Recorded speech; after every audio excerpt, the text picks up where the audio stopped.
لسه ما جاش فارس احلامي. ايه هو مواصفات فارس احلام؟ على حصان ابيض. هو وين فارس احلامي؟ وين يكون كده حاجه واو، جميل زيي. وايه تاني يا رب؟ اقول له ايه تاني؟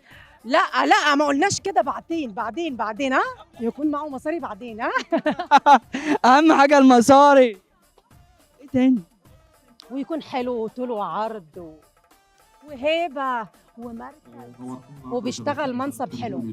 زي انا همشي. باي، تعالى. تجرح قلبنا تقسى اللي عليا. في القلب. يقول لك عضة اسد ولا نظرة حسد، الناس النهارده حسدوك عليه. تعال اتكلم على الحسد. بالله عليكم، العين والله العظيم من شان انا جميله فبيأثر فيا الحسد قوي والله. قولوا ما شاء الله، شوفوني قولوا ما شاء الله ما شاء الله ما شاء الله ما ما شاء شاء الله الله. ما شاء الله ما شاء الله. الفترة الأخيرة ظهر حاجة غريبة قوي، إن أي شاب داخل على الجواز بيفكر في ستات الثلاثينات. ستات ومخبي. يبقى معجب فيني ومخبي. الثلاثينات إيه اللي بيميز ستات الثلاثينات عن العشرينات؟ إيه كل مميزات؟ هتكلم عن نفسي بما اني مش هقول عمري بالظبط يعني. اوكي. العقل، رزينة، ما شاء الله. خلص مش عايزه اقول الكلمه التانية.